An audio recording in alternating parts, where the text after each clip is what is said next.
The Wyoming sky had turned the color of a ripe peach by the time Jonas Calder rode his chestnut mare through the last stretch of open range that led to the Whitmore homestead. He hadn't planned on stopping there that evening. He had told himself, as he told himself most evenings, that he was simply riding the fence line to check for breaks, that the Whitmore land happened to sit along his usual route, that there was nothing more to it than a man doing his job before supper. But the truth, the one he kept folded away somewhere behind his ribs, was that he had been finding reasons to ride past that particular stretch of fence for almost 3 months now, ever since the day he first saw Clara Whitmore standing on her porch with flour on her hands and sunlight caught in her dark hair. He slowed the mare to a walk as the cabin came into view, its weathered boards silvered by years of wind and snow, smoke curling lazily from the stone chimney. The windmill behind the barn creaked in the evening breeze, turning slow circles against the darkening mountains. And there, on the porch railing, sat a pie.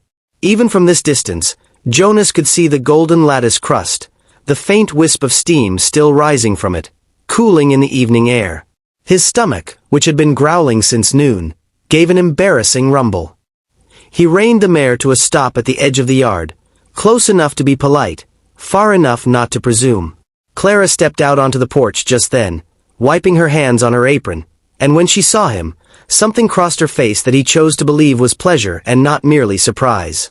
She was wearing a blue dress the color of an autumn sky, her dark hair pinned up loosely, a few strands escaping to frame her face the way they always seemed to by this hour of the day, as if her hair knew better than she did how becoming that looked. "Mr. Calder," she said, her voice carrying easily across the yard. "You're a long way from your own fence line." "Mum." He touched the brim of his hat. "Was just riding through. Checking for breaks." "On my side of the property?" He felt the tips of his ears go warm, grateful the hat shaded most of his face. "Fences don't always respect boundary lines, ma'am. Sometimes a man's got to check further than he planned." Clara's mouth twitched, fighting a smile she didn't quite want him to see. She crossed her arms and leaned against the porch post, studying him with the particular patience of a woman who has caught a man in a small lie and decided, for now, to let him keep it. "That's so. That's so." He dismounted, more out of habit than invitation, and looped the mare's reins loosely over the hitching post near the water trough. The horse dipped her head gratefully toward the water, and Jonas found himself standing in the yard with his hat in his hands, unsure quite what to do with himself now that he was here. It was one thing to ride past a woman's homestead and tip his hat through the fence rails. It was another thing entirely to stand in her yard at supper time with nothing but good intentions and an empty stomach. "I said, this pie smells wonderful," he said, nodding toward the porch railing, because it was true and because it gave him something to say that wasn't the thing he actually wanted to say.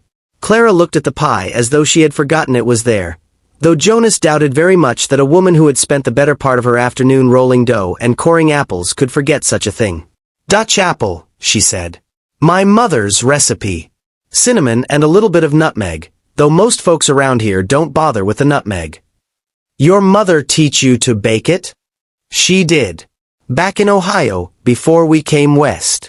A shadow passed over her face, brief as a cloud crossing the sun, and Jonas understood without being told that there was grief tucked somewhere inside that memory, the kind of grief a person learns to carry so quietly that most people never notice the weight of it. He didn't ask. He had learned, in the months since his own family had settled this stretch of Wyoming territory, that a person's sorrows were theirs to share when they were ready and not a moment before. "Well," he said, "it smells like something a man could ride an extra 2 miles for." "Is that an invitation you're fishing for, Mr. Calder, or merely an observation?" He laughed, surprised into it, and the sound seemed to loosen something in the evening air between them. "Little of both, I suppose, if you're offering." Clara considered him a long moment, her dark eyes moving over his face with an attention that made him feel, not uncomfortable exactly, but seen in a way he wasn't entirely used to. Then she straightened, pushed off from the porch post, and reached for the pie. "It's not quite cool enough to cut, but I imagine a hungry man riding fence lines all afternoon isn't overly particular about that." "No, ma'am. Not overly particular at all." She carried the pie inside, and Jonas followed her up the porch steps, ducking slightly under the low doorframe the way he always had to in a cabin built for a family shorter than he'd grown to be. The inside of the Whitmore home was small but well kept, a black iron stove in the corner still radiating heat from the day's baking, a table set with 2 mismatched chairs, a rifle propped near the door the way any sensible homesteader kept one. Clara set the pie on the table and reached for 2 plates from the shelf, and it did not escape Jonas's notice that she reached for 2 without having to think about it, as though some part of her had already decided he would be staying before he had decided it himself. They ate at the little table as the last light drained out of the sky beyond the window, the pie every bit as good as it had smelled, maybe better, the crust flaking apart under his fork in a way that spoke of a steady hand and years of practice. Jonas found himself talking more than he usually did, telling her about the herd his father had left him when he passed the previous winter, about the new foal born just that spring with a white patch on its face shaped like a crescent moon, about how he'd been thinking of expanding the herd come autumn if the grazing held.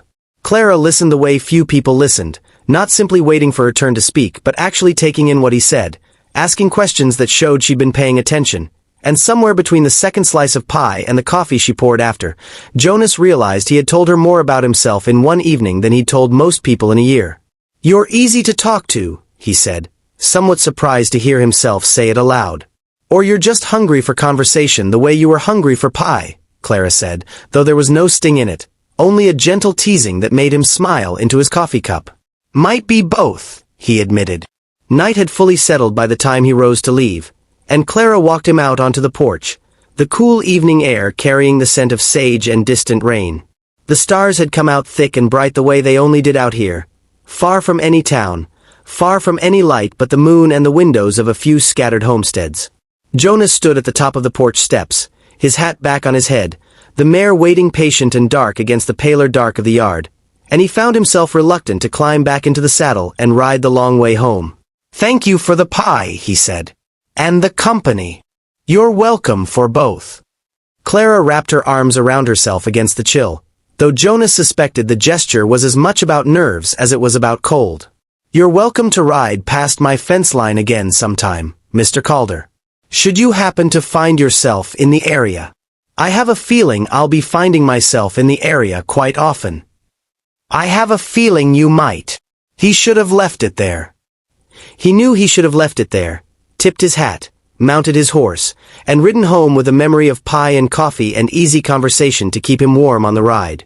But there was something about the way the moonlight fell across her face, something about the quiet way she was looking up at him, waiting, that made the words rise up in his chest before he could think better of them. "I said, this pie smells wonderful," he repeated, softer this time, the words no longer about the pie at all. Clara went very still. For a moment he thought he had said too much, misread the evening entirely, and he began to feel the familiar heat of embarrassment climbing up his neck. But then she stepped closer, close enough that he could see the small, private smile forming at the corner of her mouth, close enough that her voice, when it came, was barely more than a whisper carried on the night air. "Not as wonderful as you," she said. The words settled over him like the first warm morning after a long winter. He didn't trust himself to speak, afraid that anything he said would break whatever fragile, precious thing had just opened up between them. Instead he reached out, slowly, giving her every chance to step back if she wanted to, and when she didn't, he brushed a loose strand of hair from her face, his fingers lingering against her cheek. Clara leaned into his palm, her eyes closing briefly, and when she opened them again, there was something fierce and certain there that hadn't been present a moment before. "Clara," he said, and it was the first time he had used her given name aloud, and the sound of it in his own voice felt like a door swinging open onto a room he hadn't known existed. "Jonas," she answered, and that was all either of them needed to say. He kissed her there on the porch, beneath the wide Wyoming sky, with a windmill turning slow behind them and the mare stamping impatiently at the hitching post, and it was every bit as good as the pie had promised and better still, because a pie could only fill a man's stomach, while this filled something that had been empty far longer, something he hadn't fully understood was empty until this moment. When they finally parted, Clara laughed softly, pressing her fingers to her own lips as though checking that the kiss had truly happened. "Well," she said, "I suppose you'll be needing directions back to your own fence line, Mr. Calder, seeing as you've clearly lost your way." "I don't think I have, ma'am. I think I finally found it." He rode home that night with the taste of cinnamon and apples still on his tongue and the memory of her whispered words wrapped around his heart like a blanket against the cold. He did not sleep much, though it wasn't restlessness that kept him awake but a kind of quiet, disbelieving joy, the sort that made a man lie in the dark and grin at nothing in particular.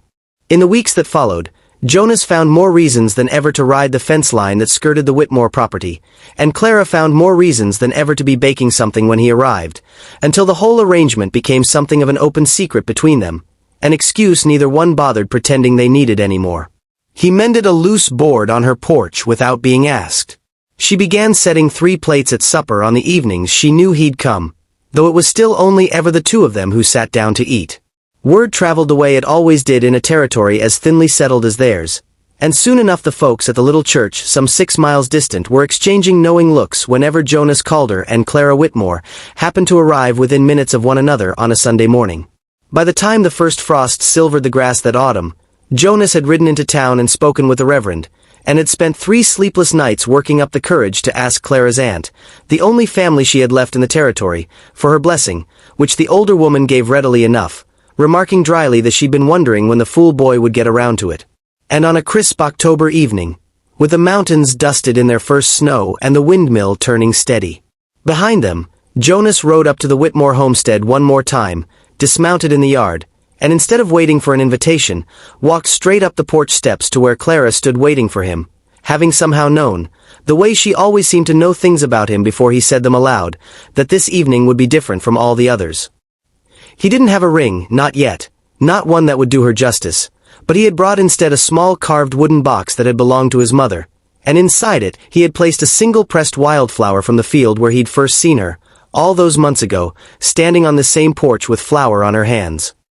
He got down on one knee right there among the porch boards he himself had mended, and asked her the only question that had mattered to him since the night of that first pie, and Clara, laughing and crying all at once, said yes before he had even finished asking. They were married that December, in the little church with a whole scattered community crowded into pews built for half as many people, and afterward there was a celebration back at what would become their shared home, tables groaning under the weight of dishes brought by neighbors, fiddle music drifting out into the cold clear night. And of course, at the center of the dessert table, taking pride of place above the cakes and cobblers brought by other hopeful cooks, sat Clara's Dutch apple pie, made from her mother's recipe, with just a little more nutmeg than most folks around these parts were used to. Years later, when their own children were old enough to ask how their parents had fallen in love, Jonas would tell the story the same way every time, describing the golden light of that first evening, the smell of cinnamon carried on the porch air, the courage it had taken to ride 2 extra miles just for the chance of seeing her. And Clara would smile the same private smile she'd worn that very first night, and finish the story the way she always did, reminding her children that their father had said the pie smelled wonderful, and that she, foolish and brave and certain all at once, had told him the truth.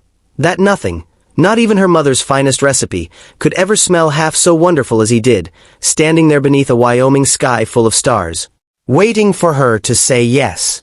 And every autumn afterward, without fail, on the anniversary of that first ride past the fence line, Jonas would find some excuse to wander toward the kitchen window right around supper time, breathing in deep, and Clara would look up from her rolling pin, flour dusting her hands just as it had that very first day, and ask him, with the same teasing lift in her voice she'd never quite lost, whether he was simply checking fences again.